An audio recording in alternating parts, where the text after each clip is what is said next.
हाँ। Good morning students, प्रज्ञा school द्वारा संचालित ऑनलाइन क्लासेज में आपका स्वागत है। आज हम पढ़ेंगे कक्षा 6 विषय इतिहास की पुस्तक हमारे अतीत का पाठ नंबर 1 क्या, कब, कहाँ और कैसे कि क्या घटना घटी, कब घटित हुई, कहाँ पे हुई और कैसे घटी, इसके बारे में हम जानकारी प्राप्त करेंगे। इसमें क्या, कब और कैसे, इन तीनों की जानकारी तो हमें अतीत से मिलती है, लेकिन कोई घटना कहाँ पर घटित हुई उसके लिए हमें थोड़ा भूगोल का ज्ञान भी होना जरूरी है कि वो घटना कहाँ पर घटी। तो भूमिका, इस पाठ में हमें यह जानकारी प्राप्त करेंगे कि सबसे पहले मनुष्य ने कहाँ पर बसना प्रारंभ किया, यानी कहाँ पर बसा वो, कौन कौन सी फसलें उसने उगानी शुरू की, कौन कौन से राज्यों का विकास हुआ तथा धर्म व व्यापार कैसे फैले। इस अध्याय में हम यह भी जानेंगे कि इतिहासकार किन चीजों के द्वारा लोगों को अतीत मतलब इतिहास की जानकारी प्रदान करते हैं। हम उन स्रोतों मीन्स साधनों का भी अध्ययन करेंगे जिनसे हमें अतीत यानी इतिहास के बारे में जानकारी मिलती है। तो इसका पहला पॉइंट क्या है, सबसे पहले मनुष्य ने नदी घाटियों, ध्यान देने योग्य बात है, पॉइंट नोट करने योग्य है कि नदी घाटियों पर बसना प्रारंभ किया। अब आप कहोगे नदी घाटियों पर ही क्यों और कहीं क्यों नहीं, तो नदी घाटियों पर जितनी भी जो सभ्यता हुई है मानव की, सभी नदी घाटियों पर ही फलीभूत हुई है। जैसे सिंधु सभ्यता हो गई, मिस्र की सभ्यता है जो नील नदी पर हुई है, और मेसोपोटामिया जो ईरान की सभ्यता है वो भी क्या है, नदी घाटियों पर ही हुई है। क्यों हुई है, क्योंकि नदी घाटियों पर अनुकूल जलवायु और पानी की जो सारी जो सुविधाएं हैं जीवन के लिए वो वहां पर मिलती हैं। दूसरा पॉइंट है नर्मदा नदी। नर्मदा नदी की वर्तमान कहाँ पे है, ये मध्य प्रदेश में। मैं मैप के माध्यम से आपको बताती हूँ। नर्मदा नदी जो मध्य प्रदेश आपने पिछले साल भरा था मैप में, भारत के एक राज्यों में से है, वहां पे अमरकंटक की पहाड़ियों से कौन सी नदी निकलती है, नर्मदा नदी। ये नदी, इस नदी के तट पर, इस नदी के दोनों ही तरफ, इस नदी के तट पर कई लाख वर्ष पहले से लोग कुशल संग्राहक और आखेटक, संग्राहक क्या होते हैं, जो भोजन इकट्ठा करने वाले, और आखेटक क्या होते हैं, शिकारी। आखेट का क्या अर्थ है, शिकार करना, यानी अपना भोजन कैसे इकट्ठा करते थे, आखेटक यानी शिकार के रूप में, शिकार करके पशुओं का आदि का उसमें करते थे और रहते थे। इसके बाद है उत्तर पश्चिम की सुलेमान और किरथार की पहाड़ियां। ये कहाँ पे हैं, वर्तमान पाकिस्तान। आपने पड़ोसी देश भरे थे ना पिछले साल 5th क्लास में मैप में, तो उनमें पाकिस्तान में कौन सी पहाड़ियां हैं, ये सुलेमान और किरथार। कहाँ पे, मैं आपको मैप में एक बार दिखा देती हूँ। यहाँ पे क्या है, सुलेमान और किरथार की जो पहाड़ियां हैं, इन पहाड़ियों पर जो पाकिस्तान के अंदर हैं, इन पहाड़ियों पर वाले क्षेत्र में 8000 वर्ष पूर्व, कितने साल वर्ष पूर्व, ये चीजें नोट करने की है कि लाखों वर्ष पहले तो मनुष्य क्या था, कई लाख वर्ष पहले तो कुशल संग्राहक यानी फसल नहीं उगाता था। लेकिन ये बात कब की है, 8000 वर्ष पूर्व स्त्री पुरुषों ने सबसे पहले क्या उपजाया था, गेहूं व जौ जैसी फसलों को उपजाना आरंभ किया। यानी फसल बोनी कब शुरू की थी, 8000 साल पहले। और इतिहासकारों ने ये बात कहाँ की बताई है, सुलेमान और किरथर की पहाड़ियों के पास। और उसके बाद इन्होंने क्या किया, भेड़ बकरी जो पालते हैं ना आजकल भी लोग, और गाय बैल जैसे पशुओं को पालतू बनाना शुरू किया। ये लोग गांव में रहते थे। ये भी पॉइंट नोट करने योग्य है कि ये लोग कहाँ पे रहते थे, जो खेती करते थे, पशुओं को पालतू बना कर रखते थे, तो कहाँ पे रखते थे, गांव में रहते थे। और ये कितने साल पुरानी बात है, 8000 वर्ष पूर्व की बात है। और लाख वर्ष पूर्व की कौन सी बात है, जब मनुष्य क्या था, एक कुशल संग्राहक था, यानी भोजन इकट्ठे करने वाला था, एक शिकारी था। उसके बाद मनुष्य ने फसल उपजाने आरंभ की और पशुओं को पालतू बनाना शुरू किया। उसके बाद है उत्तर पूर्व में गारो, वो कहाँ पे है, गारो की पहाड़ियां वर्तमान मेघालय। मैं एक बार आपको ये गारो की पहाड़ियां और मध्य भारत में विंध्य पहाड़ियां दोनों एक बार आपको मैप में मैं बता देती हूँ, उसके बाद आप देखना। गारो की पहाड़ियां मेघालय कहाँ पे भरा था हमने, यहाँ पे असम के ठीक नीचे और बांग्लादेश के ठीक ऊपर कौन सा राज्य भरा था, मेघालय। मेघालय में कौन सी पहाड़ियां हैं, गारो। इन गारो पहाड़ियों में और नर्मदा नदी के उत्तर में कौन सा पर्वत है, विंध्य पर्वत। नर्मदा नदी के उत्तर में कौन सा पर्वत है, विंध्य पर्वत। ये मध्य प्रदेश में है। गारो की पहाड़ियां कहाँ पे है, मेघालय में।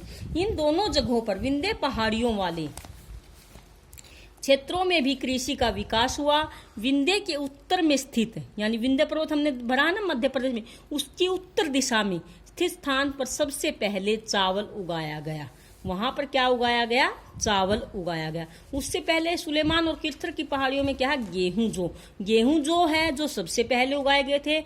चावल बाद में उगाया गया, क्योंकि धान की फसल को निकालना थोड़ा सा क्या है? कठिन कार्य है। उसके बाद अगला पॉइंट है सिंधु।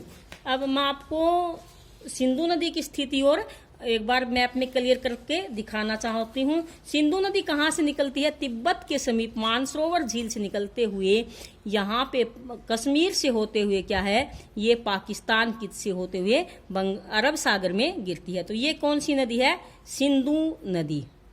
इस नदी के पास, सिंधु नदी ध्यान से देखो कि ये कहाँ से निकलती है? तिब्बत के समीप मानसरोवर झील से। तो इस नदी के आसपास था इसकी सहायक नदियों। अब आप कहोगे कि सहायक नदी क्या है? तो मेन पॉइंट है सहायक नदियों। सहायक नदी, जब कई छोटी छोटी नदियां एक बड़ी नदी में आकर मिल जाती है तो वह उस नदी की क्या कहलाती है? सहायक नदी कहलाती है। पता चल गया सहायक नदियां का। सिंधु तथा इसकी सहायक नदियों के किनारे लगभग 4700 वर्ष पूर्व, ध्यान देने योग्य बात है कि कितने साल पहले? 4700 वर्ष पूर्व कुछ आरंभिक नगर फले फूले। हमने पहले पढ़ा था कि गांव का विकास हुआ था 8000 साल पहले, लेकिन यहाँ पर क्या है? 4700 वर्ष पूर्व कुछ आरंभिक नगर, यानी नगर मीन्स शहर, फले फूले। इसके बाद है गंगा व इसकी सहायक नदियों के किनारे। सहायक नदी तो हमने पढ़ी ली, क्या होती हैं? किनारे था समुद्र तटवर्ती। समुद्र तटवर्ती जो इलाके हैं, मैं एक बार आपको गंगा और समुद्र तटवर्ती इलाकों में के बारे में आपको मैप के माध्यम से बताती हूँ। गंगा नदी कहाँ से निकलती है? उत्तराखंड के गंगोत्री नामक हिमालय से निकलती है, और ये उत्तराखंड उत्तर प्रदेश से होते हुए यहाँ से। तो यहाँ गंगा नदी और इसकी सहायक नदियों और समुद्र तट हमने पढ़े थे। एक साइड बंगाल की खाड़ी, भारत के हर साइड। तो इन जो समुद्र तट ये जो क्षेत्र हैं, इनमें तटवर्ती इलाकों में किसका हुआ था? नगरों मीन्स शहरों का विकास लगभग 2500 वर्ष पहले। यानी गंगा के किनारे शहरों का विकास कब हुआ था? 2500 वर्ष पहले। जबकि सिंधु नदी के किनारे कब हुआ था? 4700 वर्ष पूर्व। और गंगा नदी के किनारे 2500 वर्ष पूर्व। गंगा नदी की सहायक नदी को आपको पता ही है, सोन नदी है। सोन नदी जो है, इसके आसपास का क्षेत्र प्राचीन काल में मगध कहाँ पे है? मगध वर्तमान बिहार राज्य, आपने देखा होगा बिहार। यहाँ पे क्या है? यहाँ से सोन नदी इस साइड सहायक नदी है, इस साइड से आती है ये। तो इस साइड से ये सोन नदी है और बिहार की। तो इसके उत्तर में मगध वर्तमान नाम से जाना जाता है। ये विशाल राज्य था। जो मगध है कहाँ पे है? बिहार राज्य के पास है। ये विशाल राज्य था। देश के अन्य हिस्सों में भी इस तरह के राज्य थे। लोगों ने सदैव उपमहाद्वीप क्या होता है? भारतीय उपमहाद्वीप। हमने बार बार ये नाम सुनते हैं कि भारतीय उपमहाद्वीप में ये। तो उपमहाद्वीप, जब हमने 7 महाद्वीपों के बारे में पिछली कक्षा में पढ़ा था ना, तो एक एशिया, भारत किस महाद्वीप में है?